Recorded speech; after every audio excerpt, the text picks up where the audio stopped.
ಹೆಣ್ಣು ನಾನು. ಭೂತಾಯಿಯನ್ನು ನಂಬಿ ನಡೆಯೋರು ನನ್ನ ಗಂಡ ಹಾಗೂ ನನ್ನ ಮೈದುನ.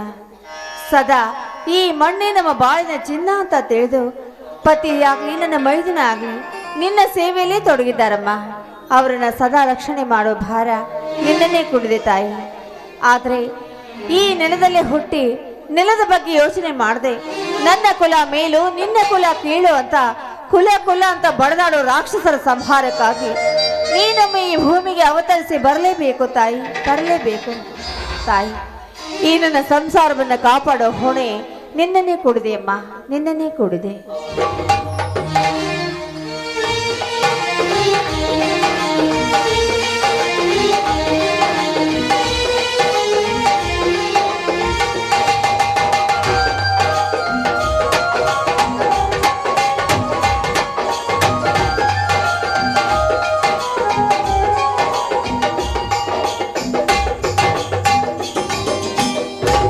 ಲಕ್ಷ್ಮಿ, ಏ ಲಕ್ಷ್ಮಿ, ಏನಿದು ನಿನ್ನ ಪೂಜೆ ಅದ್ಭುತವಾಗಿದೆಯಲ್ಲ?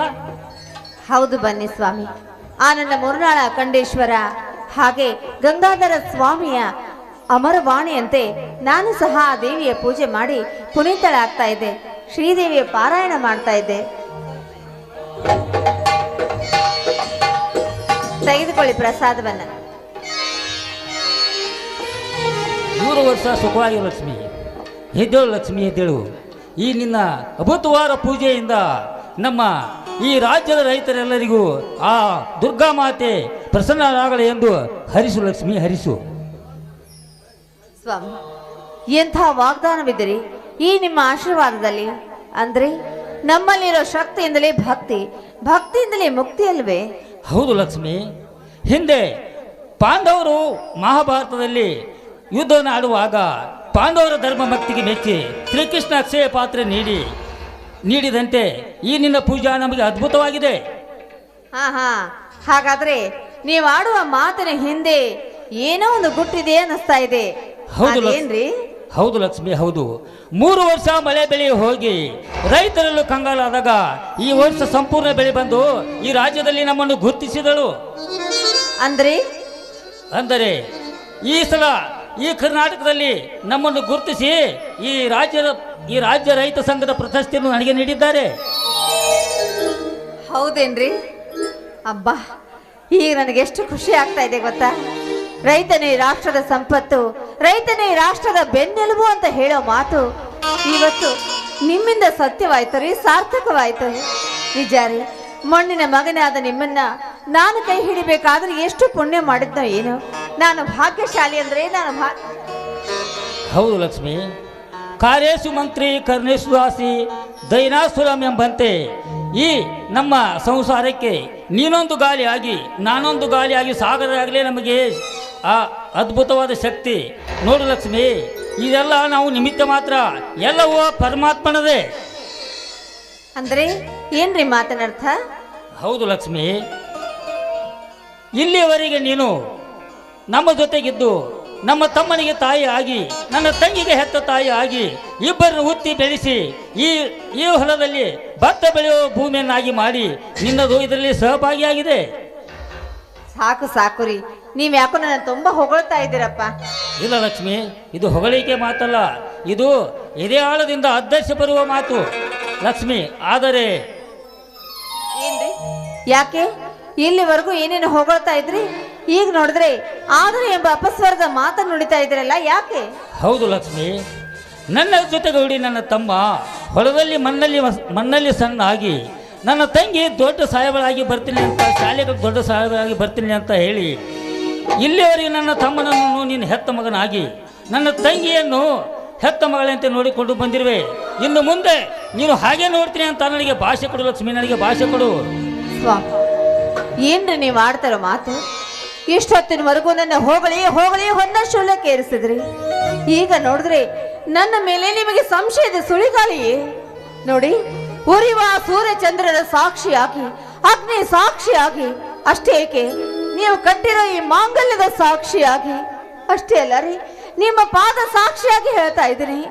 ಅವರನ್ನ ನನ್ನ ಹೆತ್ತ ಮಕ್ಕಳ ಹಾಗೆ ನೋಡ್ಕೊಳ್ತೀನಿ. ಇದು ನಿಮ್ಮ ಪಾದದಾಡಿಯಾಗಿ. ಲಕ್ಷ್ಮಿ, ನಿನ್ನನ್ನು ಪಡೆದ ಜನ್ಮ ಸಾರ್ಥಕವಾಯಿತು ಲಕ್ಷ್ಮಿ, ಸಾರ್ಥಕವಾಯಿಸು. ಲಕ್ಷ್ಮಿ, ಇದೇ ಸಂತೋಷದಲ್ಲಿ ಒಂದು ಸುಂದರವಾದ ಗೀತೆಯನ್ನು ಹಾಡುವೆಯಾ? ಹೌದೇ? ಪತಿ ಆಜ್ಞೆ ಮೀರುದಂತೆ ಆಗಲಿ.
ಏನಂದ್ರಿ?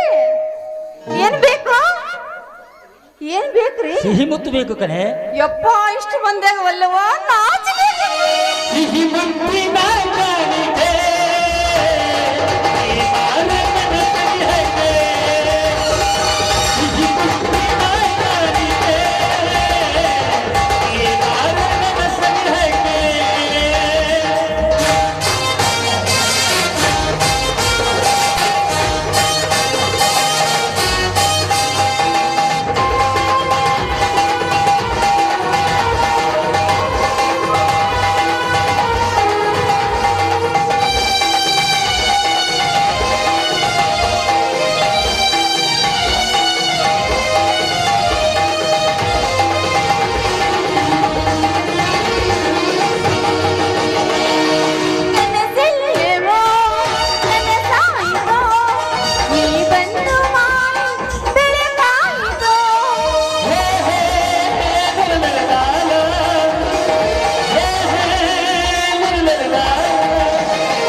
ಅಲ್ಲಿ ನೋಡ್ರಿ ಬಂದೇ ಬಿಟ್ರಿ ನನ್ನ ಮಕ್ಕಳು.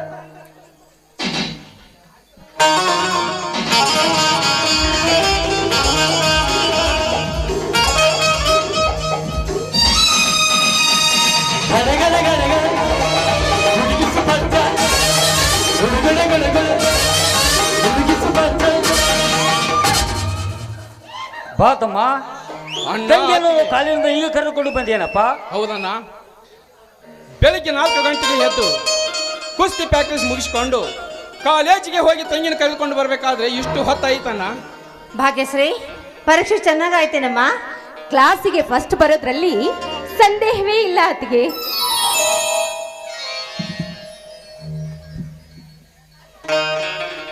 ನೋಡಪ್ಪ ಮೈದುನ, ನಿಮ್ಮ ಅಣ್ಣನವರು ಅಂಥ ಶರಣ ಭಕ್ತ ಅಂತ ತಿಳಿದೆ ಈ ನಮ್ಮ ಸರ್ಕಾರದವರು ಅವರಿಗೆ ಶ್ರೇಷ್ಠ ರೈತ ಅಂತ ಪ್ರಶಸ್ತಿ ಕೊಟ್ಟು ಸನ್ಮಾನ ಮಾಡಿದ್ರು. ಹೌದು ಅತ್ತಿಗೆಮ್ಮ, ಹಾದಿಯಲ್ಲಿ ನಡೆದುಕೊಂಡು ಬರಬೇಕಾದ್ರೆ ಜನ ಅವರ ಪೋಸ್ಟರ್ ಹಿಡಿದು ಕುಳಿದು ಕುಪ್ಪಳಿಸ್ತಾ ಇದ್ರು. ಅದನ್ನು ನೋಡಿ ಆ ಚಕ್ರವರ್ತಿ ಮತ್ತು ಅವರ ತಮ್ಮ ಲಕ್ಷ್ಮೀಕಾಂತ ಕರಗಸದ ಮಾತುಗಳನ್ನು ಆಡ್ತಾ ಇದ್ರು. ಅಲ್ಲಿ ಹೋಗಿ ಅವರಿಗೆ ಭೇಟಿಯಾಗಿ ಬರಬೇಕಂದ್ರೆ ನನ್ನ ಹತ್ತಿರ ತಂಗಿ ಬೇರೆ ಇದ್ದಳು. ಅದಕ್ಕಾಗಿ ಸುಮ್ಮನೆ ಬಂದೆ. ಏನನ್ನ ರಾಜ್ಯ ಪ್ರಶಸ್ತಿ ಸಿಕ್ಕಿತಾ ನಿಮಗೆ?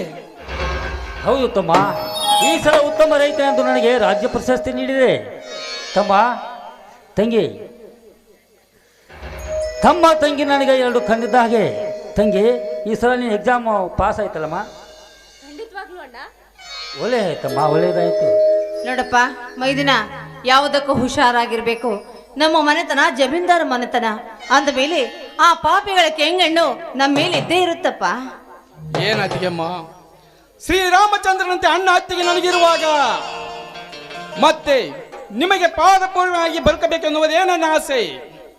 ಅತ್ತಿಗೆಮ್ಮ, ಹಿಂದೆ ನನ್ನ ತಾಯಿ ತಂದೆ ತೀರ್ಕೊಂಡಾಗ ನಾನು ಇನ್ನೂ ಸಣ್ಣ ಪಾಪವಾಗಿದ್ದೆ. ನನ್ನನ್ನು ಉಳಿಯಲ್ಲಿ ಹಾಕಿಕೊಂಡು ಇಷ್ಟು ದೊಡ್ಡವನಾಗಿ ಮಾಡಿದ್ರ ಮೇಲೆ ಈ ಮಣಿತನಕ್ಕಾಗಿ ಏನು ಭೇದ ಭಾವಾಗಲಿ ಕೆಟ್ಟದ್ದಾಗಲಿ ಈ ಭದ್ರನಿಂದ ಅದು ಎಂದು ಸತ್ತಿಗೆಲ್ಲ ಅತ್ತಿಗೆಮ್ಮ. ನಾನು ನಿಮಗೆ ಪಾದಕ್ಕೆ ಯಾವಾಗಲೂ ಚುರುನಾಣಿಗೆ ಆಗಿರ್ತೀನಿ. ತಮ್ಮ, ಈ ಪ್ರಶಸ್ತಿ ಸಿಕ್ಕಿದೆ ಅಂತ ಆ ಚಂದ್ರಕಾಂತನಿಗೆ ಗೊತ್ತಾಗಿದೆ. ಒಂದು ವೇಳೆ ಅವನು ನಮ್ಮ ಮೇಲೆ ಅವನ ಕಿಡಿಯನ್ನು ಕಾರಿದರೂ ಕಾರಬಹುದು. ಏನ್ ಹೇಳ್ತಾ ಇದೀಯ ಅಣ್ಣ? 10 ಹುಲಿಗಳ ಸಾಕು ಬದ್ದೆ ಒಂದೇ ಒಂದು ಹುಲಿ ಸಾಕಿದ್ಯಾ? ಯಾವ ಭಯ? ಏನ್ ಹೇಳಿದೆ ಅಣ್ಣ? ಓ ಚಕ್ರವರ್ತಿದಂತ ಭಯ ನಿನಗೆ? ಅವರ ಹತ್ತಿರ 1000 ಮಂದಿರಲಿ ಈ ಭದ್ರ 7 ಮೆಟ್ಟಿನ ಹುಲಿ ಹೊಡೆದು ಕುಸ್ತಿ ಕೇಸರಿ ಎಂಬ ಪದವಿ ಪಡೆದಿರುವ ರಾಜ್ಯ ಪ್ರಶಸ್ತಿ ಪಡೆದಿರುವ ಈ ಭದ್ರ ಅವನ ಹತ್ತಿರ 1000 ಜನ ಇರಲಿ, 1,00,000 ಜನ ಇರಲಿ, ಎದರಿಗೆ ನಿಂತರೆ ಒಬ್ಬೊಬ್ಬನ ರುಂಡವನ್ನು ಕತ್ತರಿಸಿ ಅವರಲ್ಲಿ ಭಯ ಮುಟ್ಟಿಸದಿದ್ರೆ ನಿನ್ನ ತಮ್ಮ ವೀರ್ ಭದ್ರನೇ ಅಲ್ಲ. ಇರ್ಲಿ, ಶಾಂತವಾಗು ವೀರಭದ್ರ. ತಮ್ಮ, ನೀನು ನನ್ನೊಂದು ಮಾತು ನಡೆಸಿಕೊಡ್ತೇನಪ್ಪ? ಒಂದೇ ಕಣ್ಣ 10 ಮಾತುಗಳನ್ನು ಹೇಳು, ನನ್ನ ತಲೆ ಮೇಲೆ ಹೊತ್ತು ತೀರಿಸ್ತೀನಿ. ಅದು ಯಾವ ಮಾತೆಂದು ಬೇಗನೆ ಹೇಳು. ತಮ್ಮ, ಧರ್ಮೋ ರಕ್ಷಿತೆ ರಕ್ಷಿತ ಎಂಬಂತೆ ಆದಿ ಕಾಲು ಜಮೀನ್ದಾರ್ ಮಂಟನ ಎಂಬುದೇ ಮಾದ ಮನೆಯದಿಂದ ಬದುಕಿರೋದು. ಇನ್ನು ಮುಂದೆ ನೀನು ಯಾವ ಹೆಣ್ಣು ಮಕ್ಕಳಿಗೂ ಅನ್ಯಾಯವಾಗದಂತೆ, ಯಾವ ಬಡ ಮಕ್ಕಳಿಗೂ ಅನ್ಯಾಯವಾಗದಂತೆ ಇನ್ನು ಮುಂದೆ ನೀನು ನಡ್ತೀನಿ ಅಂತ ನನಗೆ ಮಾತು ಕೊಡಬೇಕು ತಮ್ಮ. ನನಗೆ ನೀನು ಮಾತು ಕೊಡಬೇಕು. ಇದ್ಯಾವ ದೊಡ್ಡ ಮಾತಣ್ಣ? ಇದ್ಯಾವ ದೊಡ್ಡ ಮಾತು ನನಗೆ? ಈ ಊರಿನಲ್ಲಿ ಯಾವೇ ಹೆಣ್ಣು ಮಕ್ಕಳಿಗೆ ಅನ್ಯಾಯ ಆದರೆ ಅಣ್ಣ ಎಂದು ಕೂಗಿದ ಕ್ಷಣದಲ್ಲಿ ಆ ಮಕ್ಕಳ ಅನ್ಯಾಯ ಆದ ಮಕ್ಕಳ ರುಂಡವನ್ನು ಕಡಿದು ಅವರ ಪಾದವನ್ನು ತೊಳಿತೀನಿ. ಅಷ್ಟೇ ಕಣ್ಣ. ಯಾರು ಹೇಳಿದ್ರೆ ಚಕ್ರವರ್ತಿ ಮತ್ತು ಲಕ್ಷ್ಮೀಕಾಂತ ಅವರಿಂದ ಏನಾದರೂ ಗರ್ಗಸದ ಮಾತುಗಳನ್ನು ಆಡಿದರೆ ಹೇಳು, ಅವರ ರುಂಡವನ್ನು ಕಡಿದು ನಮ್ಮ ಬನ್ನಿಗಿರುವ ಮಹಾಕಾಲಿಗೆ ಗಿಡಿಕೆ ಕಟ್ತೀನಿ. ಅಷ್ಟೇ ಕಣ್ಣ. ಶ್ರೀರಾಮಚಂದ್ರನಂತಿರುವ ನೀವು ಈ ಊರಿಗೆ ಯಾವುದೇ ಅನ್ಯಾಯ ಮಾಡಿಲ್ಲ ಅಂದ ಮೇಲೆ ನಿಮ್ಮ ಮೇಲೆ ಯಾವುದೇ ಕೆಟ್ಟ ಕಣ್ಣು ಬಿದ್ದರೆ ಅಲ್ಲಿ ಅವರ ರುಂಡವನ್ನು ಕಡಿದು ನಿಮ್ಮ ಪಾದವನ್ನು ತೊಳಿತಿದ್ದೀನಿ. ಇದು ನಿಮ್ಮ ಮೇಲೆ ಆಣೆಯನ್ನ, ಇದು ನನ್ನ ಪ್ರಮಾಣ. ವೀರಭದ್ರ, ನಿನ್ನನ್ನು ನನ್ನ ತಮ್ಮನೆಂದು ಹೇಳಿಕೊಳ್ಳುವುದಕ್ಕೆ ನನಗೆ ಹೆಮ್ಮೆಯಾಗುತ್ತದೆ. ನೀನು ನನ್ನ ತಮ್ಮನಾಗಿ ಹುಟ್ಟಿದ್ದಕ್ಕೆ ನನ್ನ ಜನ್ಮ ಸಾರ್ಥಕವಾಯಿತು ವೀರಭದ್ರ, ನನ್ನ ಜನ್ಮ ಸಾರ್ಥಕವಾಯಿತು. ಹೌದು ಕಣೋ ನನ್ನ ಮೈದುನ, ಬಾರ ಇಲ್ಲಿ. ಇದು ಸಾಮಾನ್ಯ ಅಲ್ಲವೋ, ಬಾಹುಬಲಿ ಸುಣದೋಳಿ ರಾಜ ಹುಲಿ ಇದ್ದಂಗ ನನ್ನ ಮುದ್ದು ಮಗ ನೀನು, ನನ್ನ ಕಂದ ಕುಮಾರನಪ್ಪ ನೀನು. ನಿನ್ನ ಪಡೆದ ನಾವೇ ಪುಣ್ಯವಂತರು. ನಿಮಗೆ ನಾನು ತಂಗಿಯಾಗಿ ಜನ್ಮ ತಾಳಿ ಬರ್ಬೇಕಾದ್ರೆ ನನಗೆ ಯಾವ ಜನ್ಮದ ಪುಣ್ಯವೋ ನಾ ತಾನೇ ಅಲ್ಲ. ಹೌದು ತಂಗಿ ಲಕ್ಷ್ಮಿ, ಏನ್ರಿ? ಈಗ ಇವರಿಬ್ಬರು ವಯಸ್ಸಿಗೆ ಬಂದಿದ್ದಾರೆ. ಹಾ. ಇವರ ಇಬ್ಬರು ಮದುವೆಯನ್ನು ಒಂದೇ ಹಂತದಲ್ಲಿ ಮಾಡಬೇಕು. ಆದಷ್ಟು ಬೇಗ ಮಾಡೋಣ. ತಡೆ ಅಣ್ಣ, ಆಗಲ್ಲ. ಅಯ್ಯಯ್ಯ. ನನ್ನ ತಂಗಿನ ದೊಡ್ಡ ಸಾಹಿತ್ಯನಾಗಿ ಮಾಡ್ತೀನಿ. ಇವಳನ್ನ ದೊಡ್ಡ ವ್ಯಕ್ತಿ ಕೊಟ್ಟು ಮದುವೆ ಮಾಡ್ಬೇಕು ಅನ್ನೋದೇ ನನ್ನ ಆಸೆ. ಆಗ್ಲಿಪ್ಪ, ನಿನ್ನ ಆಸೆ ಆದಷ್ಟು ಬೇಗ ನೆರವೇರ್ಲಿ. ಹಾಗಾದ್ರೆ ಇದೇ ಸಂತೋಷಕ್ಕೆ ಎಲ್ಲರೂ ಒಟ್ಟಿಗೆ ಸೇರಿ ಹಾಡು ಹೇಳೋಣ, ಇನ್ನು ಊಟ ಮಾಡೋಣ. ಅದಕ್ಕೆ ಮಾತು ತುಂಬಾ ದಿವಸ ಆಯ್ತು ನಿಮ್ಮ ಬಾಯಿಯಲ್ಲಿ ಒಂದು ಸಂಗೀತವನ್ನು ಕೇಳಿ. ಹಾಡೇ ಹೇಳ್ಬಿಡೋಣಪ್ಪ. ಲಕ್ಷ್ಮಿ, ನನ್ನ ರಾಜ, ನೀ ಕೇಳದೆ ಚೆನ್ನ, ಹಾಡದೆ ಚಾ. ಲಕ್ಷ್ಮಿ, ಅವನು ತುಂಬಾ ದಿವಸ ಆಯ್ತು ಅಂತ ಏಕೆ ಹೇಳ್ತದ್ದೇನೆ ಗೊತ್ತಾ? 2013ರಲ್ಲಿ ಇದೇ ಊರಲ್ಲಿ ನೀನು ಬಂದು ಸಿಡಿದಂತೆ ಸೂರ್ಯಚಂದ್ರಮೋ ನಾಟಕ ಮಾಡಿದ್ದೆ. ಆ ನೆನಪನ್ನು ಹಿಡಿದುಕೊಂಡು ನನ್ನ ತಮ್ಮ ನಿನಗೆ ಹೇಳ್ತಾ ಇದ್ದಾಳೆ. ಲಕ್ಷ್ಮಿ ಹೇಳ್ತಾ ಇದ್ದಾಳೆ. ಒನ್ಸ್ ಮೋರ್, ಮತ್ತೊಮ್ಮೆ ಹಾಗೆ ಹೋಗ್ಲಿ.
ಲಕ್ಷ್ಮಿ, ನನ್ನ ತಮ್ಮ ತಂಗಿ ಹಸಿದಿದ್ದಾರೆ. ಅವ್ರನ್ನ ಊಟಕ್ಕೆ ಒಳಗೆ ಕರೆದು ನಡಿ. ಹೌದೇನಾ? ಕುಣದ್ ಹೊಟ್ಟೆ ಹಸಿತೇನ? ಅದ್ಗೆ ನಾವು ಹಸ್ತಿರಂತ ಹೇಳಿ ಒಳಗೆ ಕಳ್ಸಾಕ್ ಹತ್ತಿರೋ ಏನೋ ನಿಮಗೆ ಹೊಟ್ಟೆ ಹಸು ಹೋಗಿತ್ತು ಅಂತ ಕಳ್ಸಾಕ್ ಹತ್ತಿರೋ ನಮಗ ನಿಮಗ ಇಲ್ಲವಾ? ಆಹಾ ಎಲ್ಲೋಡು ಮುಖ ನೋಡಲ್ಲಿ. ಹೊಟ್ಟೆ ಕುಣದ್ ಹೊಟ್ಟೆ ಹಸ್ತದ. ಈಗ ಈ ಗತಿ, ನಾಳೆ ಹೆಂಡತಿ ಬಂದ ಮೇಲೆ ಇಲ್ಲಿ ಏನ ಗತಿನೋ ದೇವ್ರಿ. ಏನಿಲ್ಲಪ್ಪ? ಇಲ್ಲ, ಆತರ ಏನಿಲ್ಲ ಅಜ್ಜಮ್ಮ. ನನ್ನ ತಂಗಿ ಕಾಲೇಜಿಗೆ ಹೋಗಿ ಬಂದು ತುಂಬಾ ಸುಸ್ತಾಗಿದ್ದಾಳೆ. ಅವಳಿಗೆ ಬೇಗ ಊಟಕ್ಕೆ ಕೊಟ್ರೆ ಸಾಕು. ಅವಳು ಊಟ ಕಣೆ, ನಿನಗೆ ಹೊಸ ಆಗಿದೆ ಅಂತಲ್ಲಿ ನನಗಿಲ್ಲ. ಆದಷ್ಟು ಬೇಗ ರಾಜ್ಕುಮಾರ್ನಂತ ಹುಡುಗನ್ನ ಹುಡುಕಿ ಮದುವೆ ಮಾಡಿ ಮುಗಿಸ್ಬಿಡೋಣ. ಅಲ್ಲೋಡ ಆಗಲೇ ಕೆನ್ನೆ ಕೆಂಪದಾಗಿದೆ. ಬಂಗಾರದಂತ ಮಗ ಗಂಡ ತಂಡ ಮದುವೆ ಮಾಡೋಣ ಅವಳಿಗೆ. ಹೌದಲ್ವಾ? ಯಾರಿಗೆ ಕೈ ಮಾಡಿ ತೋರಿಸ್ತಾಳು ಅವರನ್ನೇ ತಂದು ಕಟ್ತೀನಿ ಅವಳಿಗೆ. Permission granted. ಬರ್ರಿ ಒಳಗೆ.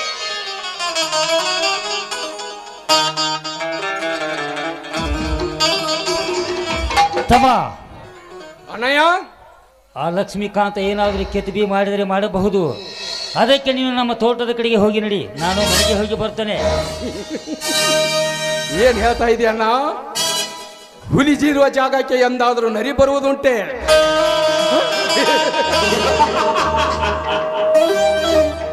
ನಮ್ಮ ಹುಲಿಯ ಕಡೆ ಗಲಾಟೆ ಮಾಡ್ತಾರ ಅಂತ ಹೇಳ್ತಾ ಇದೀಯಾ? ಒಂದ್ ವೇಳೆ ಏನಾದ್ರೂ ಬಂದೆ ಒಬ್ಬಪ್ಪನ ರುಂಡವನ್ನು ಕಡಿದು ಅಲ್ಲೇ ನಮ್ಮ ಬನ್ನಿ ಗಿಡದ ಮಹಾಂಕಾಲಿಗೆ ಗಿಡಿಕೆ ಕಟ್ತಾನೆ. ಈ ಭದ್ರ ಹೂ ಅಂದ್ರೆ ಸುನಾಮಿ, ಹೂ ಅಂದ್ರೆ ರುದ್ರ ತಾಂಡವ. ಏನಾದ್ರೂ ಹತ್ತ ಚುಚ್ಚಿ ಮಾತನಾಡಿದರೆ ಅಲ್ಲಿ ಅವರ ಕಥೆಯನ್ನು ಮುದುಗಿಸಿ ಸೂರ್ಯ ಉದಯಿಸಿರುವಾಗ ನಮ್ಮ ಭೂಮಿ ತಾಯಿಯಲ್ಲಿ ಅವರ ದೇಹವನ್ನು ಮಣ್ಣು ಕೊಟ್ಟು ಅವರ ದೇಹದ ಮೇಲೆ ಬನ್ನಿ ಮಹಾಂಕಲಿ ಗಿಡವನ್ನು ಇರುತ್ತವೆ. ಅದರ ಬಗ್ಗೆ ನೀನೇನು ವಿಚಾರ ಮಾಡ್ಕೋಬೇಡಣ್ಣ. ನಮ್ಮೂರಿಗೆ ಸ್ಯಾಂಕ್ಷನ್ ಆಗಿ ಬಂದಿರುವ ಕೃಷಿ ವಿಜ್ಞಾನ ಕೇಂದ್ರವನ್ನು ಆದಷ್ಟು ಬೇಗನೆ ಗುದ್ಲಿ ಪೂಜೆಯನ್ನು ಮಾಡಿ ಅದರ ಪಾಯವನ್ನು ತೆಗೆದು ಆ ಬಂದಿರುವ ಭೂಮಿಯಲ್ಲಿ ನಮ್ಮ ಊರಿಗೆ ಒಳ್ಳೆಯದಾದರೆ ಸಾಕು. ಅದನ್ನು ಬಿಟ್ಟು ಏನಾದರೂ ಅಚ್ಚ ಉಚ್ಚ ಮಾತನಾಡಿ ಅದರಲ್ಲಿ ಏನಾದರೂ ಬಲಾಟ ಏನಾದರೂ ಮಾಡಿದ್ದೆ ಆದ್ರೆ ಅವತ್ತು ನೀವು ಹೇಳಲ್ಲ, ಅವ್ರಿಗೆ ಅಲ್ಲಿ ಮನೆಗೆ ಹೋಗಿ ಬೆಟ್ಟಾಗಿ ಹೇಳ್ತೇನೆ. ಹೋಗೋಣ, ನಡೆಯೋಣ. ಬಾ ತಮ್ಮ, ಹೋಗೋಣ.